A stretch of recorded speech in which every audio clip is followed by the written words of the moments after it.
Jadi ternyata itu bahagian iman. Kita melihat sesuatu di jalan, lalu kita berhenti dan membuang ke samping supaya orang tidak terinjak dengan benda yang mengganggu itu. Pertanyaannya, kenapa kita mau turun dan kenapa kita mau lakukan itu? Tolak hadiah, begitu Pak. Tergantung berapa dikasih. Ini bukan pengalaman pribadi, karena saya tidak pernah temukan dompet orang. Jadi Bapak Ibu, Masya Allah, amalan yang ringan, pindahkan sesuatu dari jalan, surga Pak, surga. Tapi lakukan dengan iman, lakukan dengan iman. Berharaplah dari Allah, jangan berharap dari manusia. Kalau yang kecil saja bisa masuk surga. Assalamualaikum warahmatullahi wabarakatuh. Banyak sekali pertanyaan jamaah, Ustadz kasih kami channel untuk kajian anak-anak muda. Di antara anak muda berasal dari Aceh, luar biasa. Channelnya Maulizul Akbar Nak. Tonton, subscribe, like, share, komen. Assalamualaikum warahmatullahi wabarakatuh.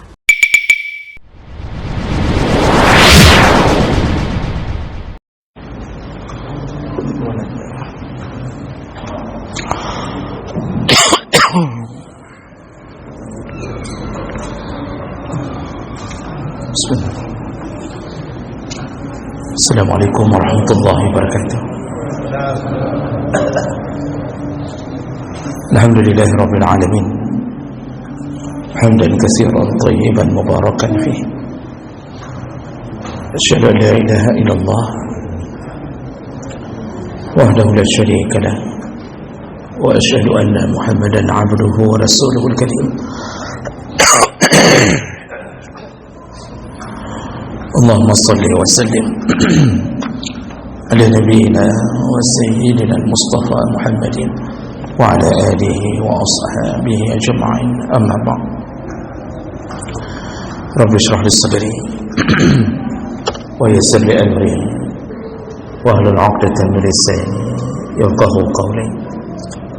Segala puji bagi Allah, kemudian salawat dan salam pada Rasulullah, pada keluarga dan seluruh sahabat-sahabatnya. Ya Allah muliakan insyaAllah bapak-bapak, ibu-ibu, jemaah salat maghrib dan Aisyah, dan semoga kehadiran kita dibalas dengan pahala yang berlimpah oleh Allah Subhanahu wa ta'ala. Bapak Ibu yang Allah muliakan, kita masih di dalam bab tentang adabu at-tariq, yaitu adab-adab ketika kita berada di jalan. Di pertemuan kita yang lalu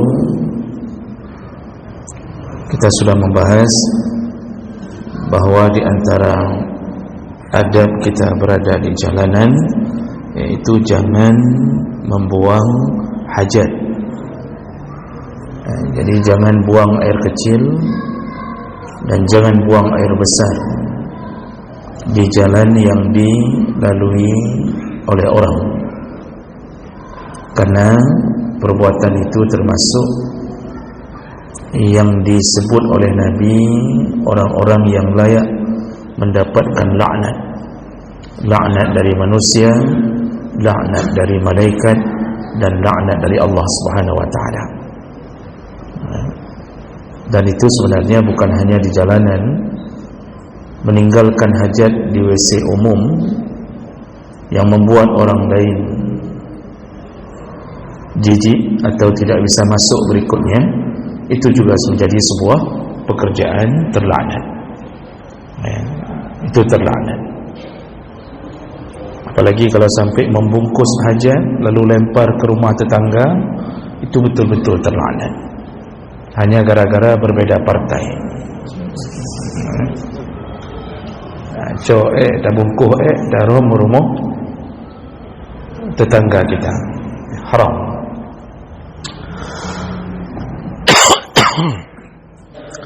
Baik, kita lanjutkan. Berikutnya di antara adab ketika berada di jalanan yaitu izalatul azza minat tariq. Hendaknya seseorang mengambil kesempatan untuk menghilangkan gangguan dari jalan.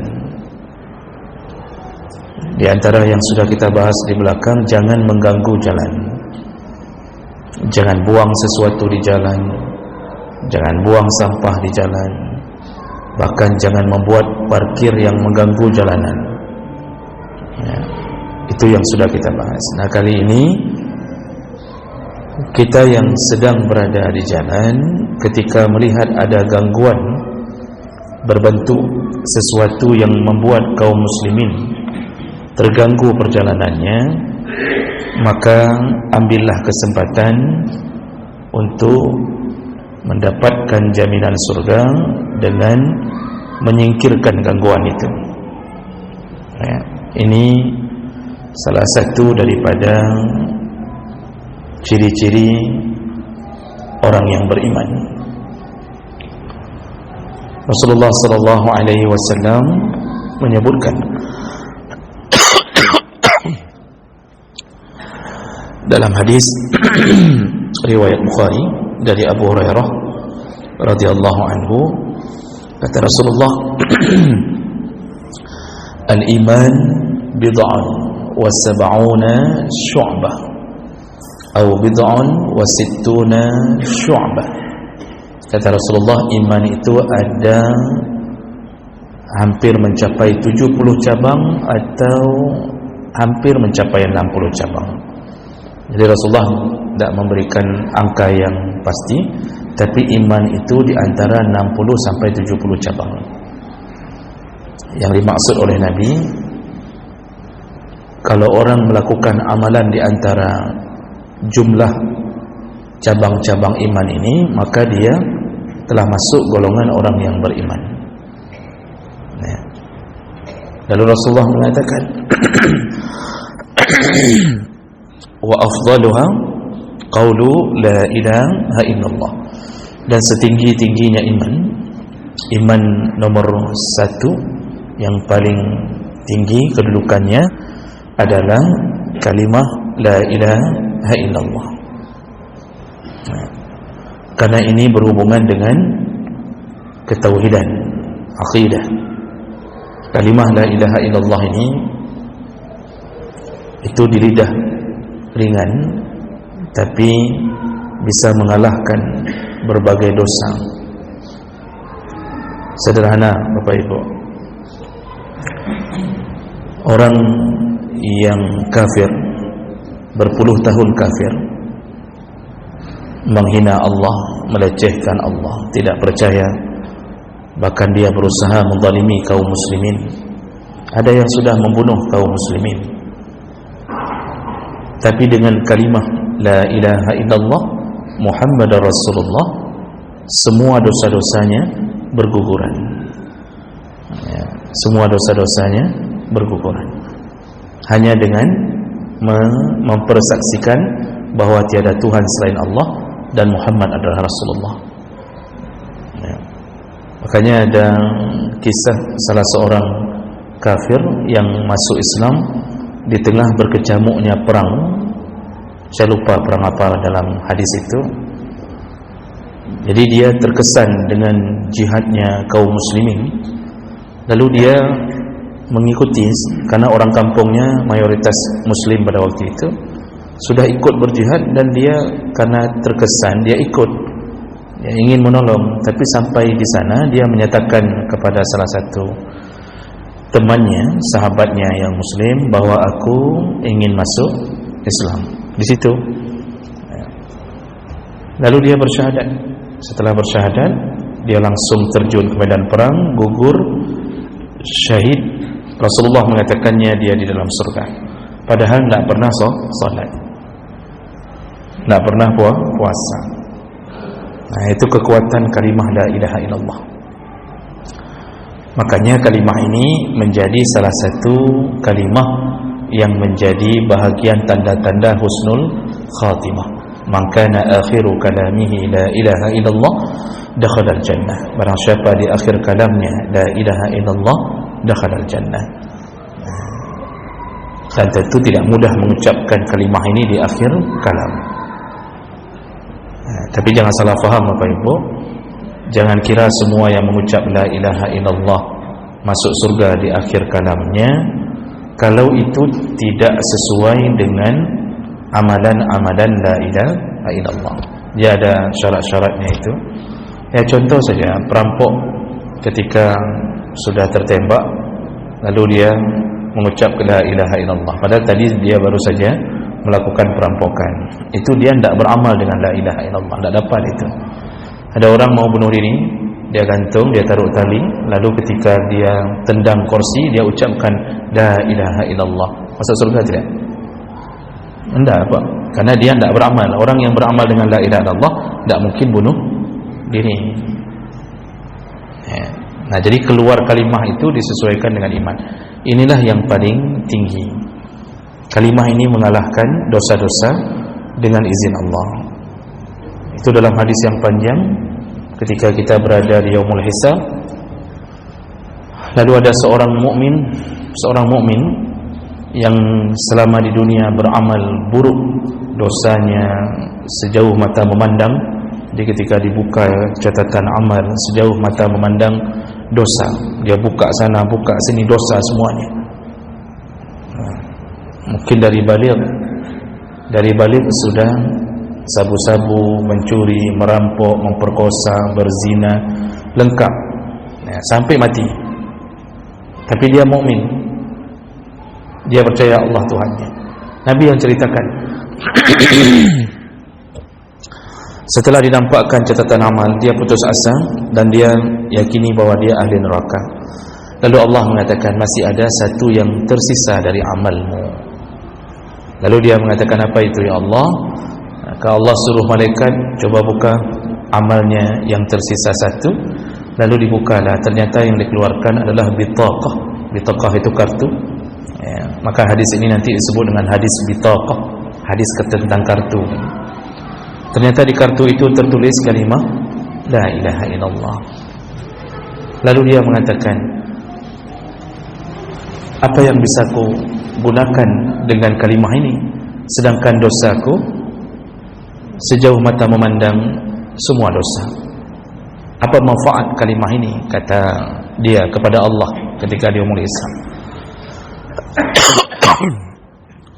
Lalu Allah mengatakan, dipanggil malaikat, sekarang timbang. Ditimbanglah kalimah itu dengan dosa, catatan dosa yang dia lakukan. Ternyata lebih berat kalimah la ilaha illallah. Lalu Allah mengatakan, karena engkau masih mengimani dengan kalimah ini, maka hari ini aku maafkan segala dosa-dosamu. Karena engkau meyakiniku sebagai Tuhan, maka masuklah surga. Begitu kata Allah. Ini hadis ini Pak, bukan untuk memberitahu kepada para perampok, pencuri, terus lanjut terus, yang penting ada la ilaha illallah. Bukan itu maksud hadis ini. Hadis itu ingin memberitahu bahwa Allah lah yang berkuasa untuk memilihkan kita surga atau neraka, bukan amal. Itu Nabi yang bilang, engkau tidak masuk surga dengan amalmu, tapi engkau masuk surga dengan ridha Allah. Maka kadang-kadang Allah bisa mengampunkan liman yasha wa yu'azibu man yasha. Allah juga bisa mengazab siapa yang dia inginkan. Ada orang kata Nabi, salat situna sanah, salat 60 tahun ya, tidak diterima satu salat pun, kata Rasulullah. Ada orang yang salat 60 tahun tidak diterima satu salat pun. Lalu kemudian ditanya sahabat, siapa dia ya Rasulullah? Kata Rasulullah, yang memperbagus rukuknya, tidak bagus sujudnya. Nanti di salat yang lain bagus sujudnya, tidak bagus rukuknya. Ternyata tidak diterima satu pun. Dan kita terus berangan-angan masuk surga melalui amal salat kita. Padahal salat neraka, yang tidak beramal hanya dengan iman surga. Ini mau dikasih tahu apa? Allah berkuasa. Seperti Allah berkuasa memasukkan pelacur ke dalam surga hanya dengan memberi minum seekor anjing. Nah, semua hadis ini jangan diamalkan. Jadi jangan pulang di sini ramai-ramai jadi pelacur lalu cari anjing. Ya. Oh begitu ceritanya. Lalu dia berubah, pulang dari pengajian jadi pelacur, hari-hari cari anjing. Itu apa? Kasih minum anjing. Itu maksudnya hadis itu mau dikasih tahu, jangan terlalu pede bahwa engkau adalah penghuni surga. Juga jangan merasa putus asa seakan-akan engkau penduduk neraka, tapi selalulah berharap dari Allah. Itulah ridha. Maka salah satu cara ridha Allah bagaimana? Beramal salehlah. Maka kita ini mengaji solat itu cara Allah memberi ridha. Dan Allah tidak melanggar janji. Allah tidak melanggar janji. Maka Bapak Ibu yang Allah muliakan, ini iman yang tertinggi. Dari 70 tingkatan tadi, atau 60 atau 70 tingkatan. Lalu Rasulullah sambung, wa adnaha, dan iman yang paling rendah, tingkatan yang ke-70-nya, yang paling rendah itu adalah imatatul adza anit tariq, yaitu membuang sesuatu gangguan dari jalanan. Jadi ternyata itu bahagian iman. Kita melihat sesuatu di jalan, lalu kita berhenti dan membuang ke samping supaya orang tidak terinjak dengan benda yang mengganggu itu. Pertanyaannya, kenapa kita mau turun dan kenapa kita mau lakukan itu? Apa yang kita harapkan? Pasti kita berharap semoga Allah meringankan urusan kita, semoga nanti dibalas di akhirat. Paling kurang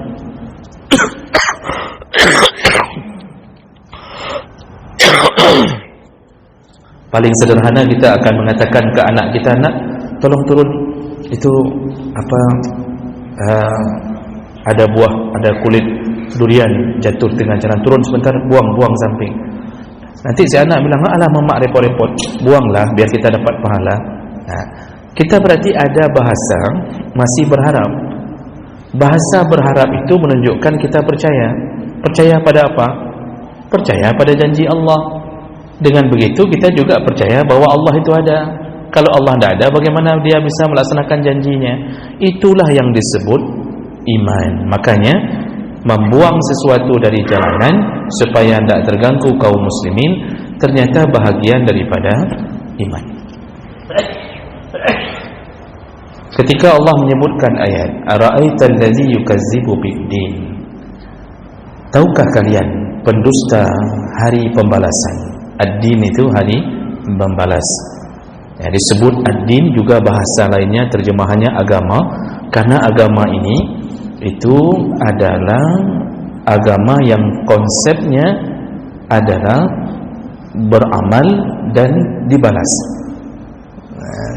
Jadi ada konsep balas membalas, maksudnya kita beramal dibalas Allah.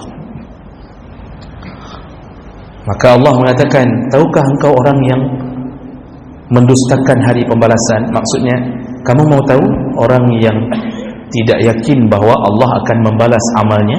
Disebutlah pendusta agama.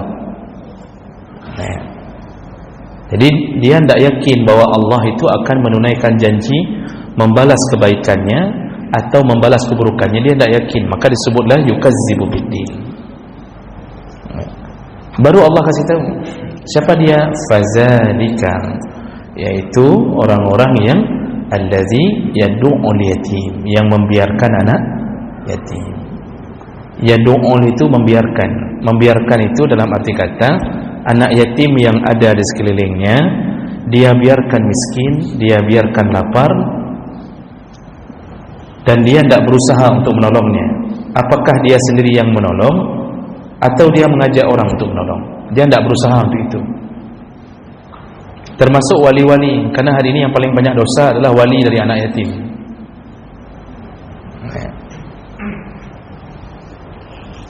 Orang sibuk mengatakan pelihara anak yatimnya, pelihara kumpul uang di grup, lalu pelihara anak yatim di kampung-kampung dari mana-mana, Pak. Tapi anak kemunro tu, anak kuman dia sendiri, belum sempurna, keponakan dia sendiri itu tidak dipeliharanya, tapi berlomba-lomba untuk memelihara anak yatim di kampung-kampung yang jauh.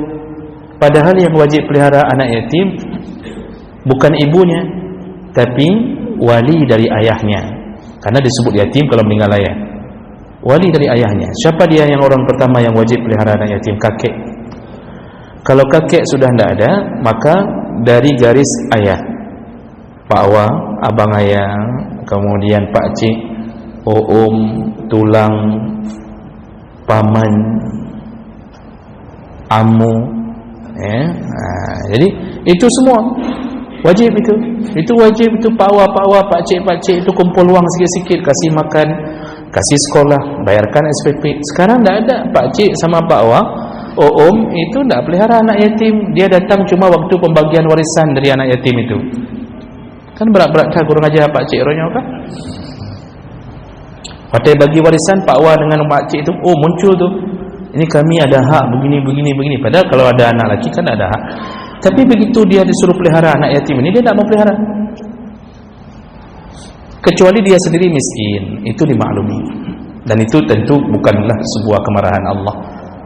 Nah, mereka mendustakan hari pembalasan. Orang-orang yang tidak mau memperhatikan anak yatim mendustakan hari pembalasan. Kenapa disebut mendustakan?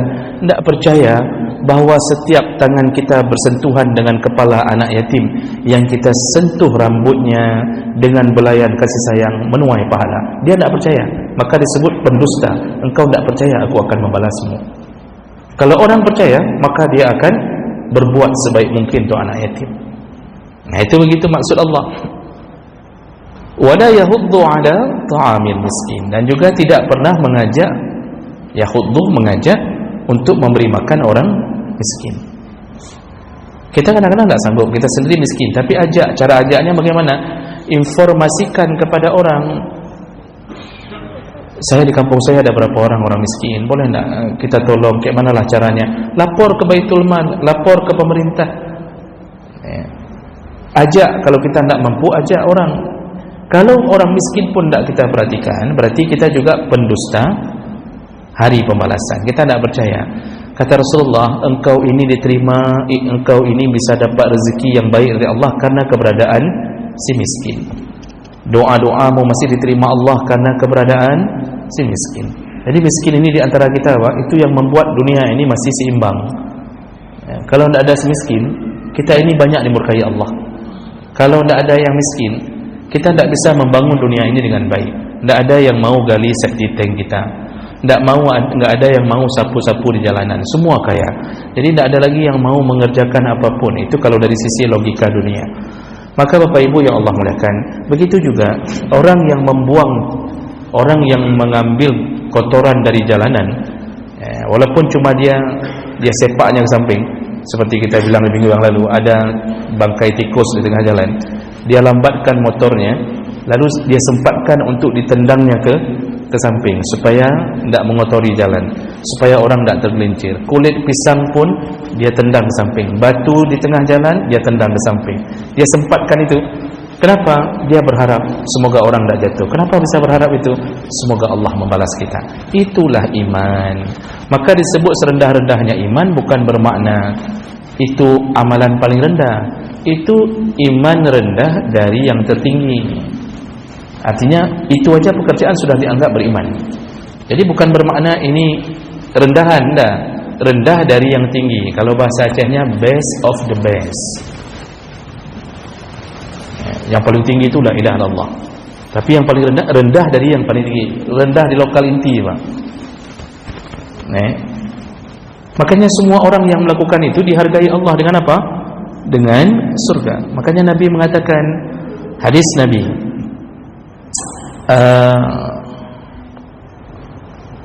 hadis dari riwayat dari Abu Daud, riwayat Bukhari, Abu Daud, Bukhari dan Muslim, Ahmad, Tirmizi dan seterusnya dengan derajat yang sahih. Rasulullah sallallahu alaihi wasallam mengatakan,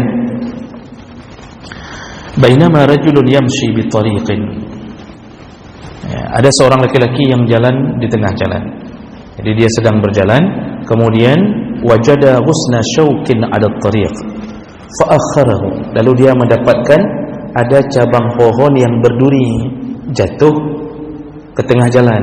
Ya, jalanan dulu kan bukan aspal, Pak. Ini kan ceritanya Nabi menceritakan orang-orang terdahulu. Nabi itu kalau memberi tamsilan, banyaknya menceritakan cerita di Bani Israel. Bani Israel ini sebahagiannya saleh, sebagian saleh, sebahagian lain yang banyak melawan Nabi. Yang soleh-soleh ini diambil contoh oleh Nabi. Jadi kata Nabi, ada seorang laki-laki yang ketika dia jalan, ada batang pohon berduri jatuh, syauk itu berduri jatuh di tengah jalan, lalu kemudian fa'akharahu, lalu dia pindahkan, fasyakarallahu lahu, Allah bersyukur kepadanya.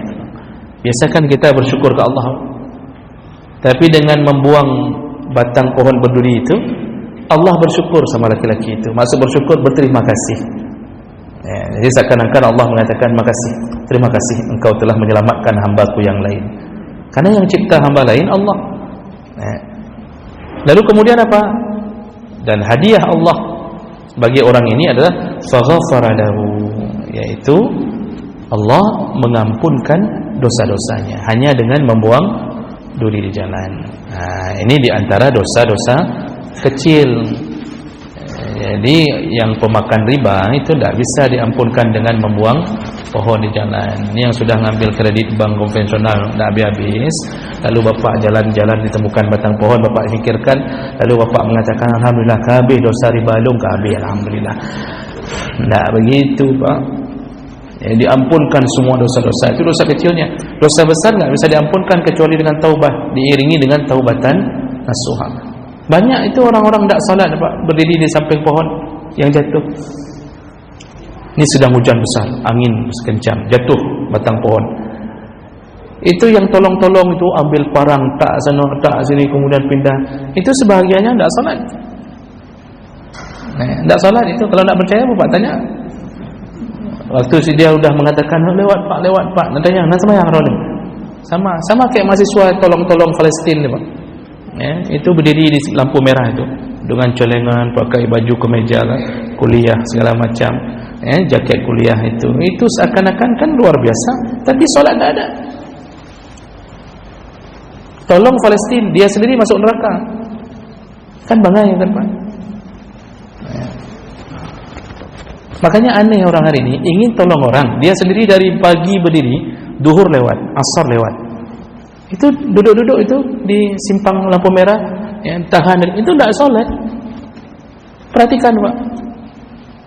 Bapak berapa kali lampu merah tidak usah lewat-lewat, Bapak perhatikan mereka saja, itu tidak solat, tapi ingin nolong orang. Kunci dicatatnya amal adalah solat. Awalu ma yuhasabu bihi al-'abdu yaumal qiyamah as-salah. Salat, ada salat baru diselesaikan. Dan tentu orang-orang yang melakukan ini akan mempercepat masuk surga, yaitu dia salat, dia beramal, tapi amalan yang dimasukkan Allah ke surga salah satunya adalah membuang sesuatu yang mengganggu di jalanan. Makanya dalam hadis lain Rasulullah mengatakan bahwa ada seorang laki-laki yataqallabu fil jannah, ada seseorang yang berbulak-balik dalam surga. Maksud yataqallab itu bulak-balik, maksudnya saking riang gembiranya, anak doa pegang. Saking riang gembiranya, dia riang gembira sekali bolak-balik dalam surga. Apa amalnya sehingga dia dimasukkan ke surga? Ternyata di dunia dia pernah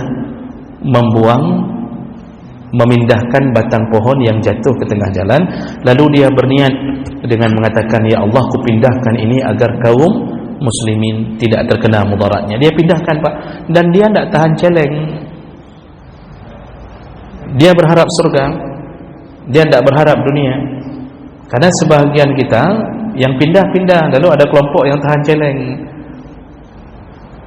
Ini ada unsur mencari sesuatu dari dunia, kecuali celengan itu dibutuhkan untuk ongkos ADM, minyak senso, minyak gergaji, itu tidak masalah lah. Tapi kalau mencari manfaat dari menolong orang, itu pupus di situ, gugur di situ. Tidak boleh mempersyaratkan pertolongan dengan mencari laba, kecuali setelah kita tolong, lalu kemudian orang itu memaksa, ini 4 nabacut, ini ada sedikit ambillah. Kayak kita temukan dompet orang, HP orang, kita kembalikan. Lalu kemudian sampai di rumahnya dia mengucapkan terima kasih, tunggu sebentarlah, ini ada sedikit, dikasihnya Pak 5.000, kita tolak, dah nggak usah, jangan. Lalu di hari yang lain kita temukan lagi dompet orang, kita kembalikan, lalu dikasih 500.000. Tidak apa-apalah, sajalah. Terpaksalah saya terima. Kayak manalah, tidak enak kalau saya tidak terima. Kadang Nabi bilang tidak boleh tolak hadiah. Begitu, Pak. Tergantung berapa dikasih. Ini bukan pengalaman pribadi. karena saya tidak pernah temukan dompet orang.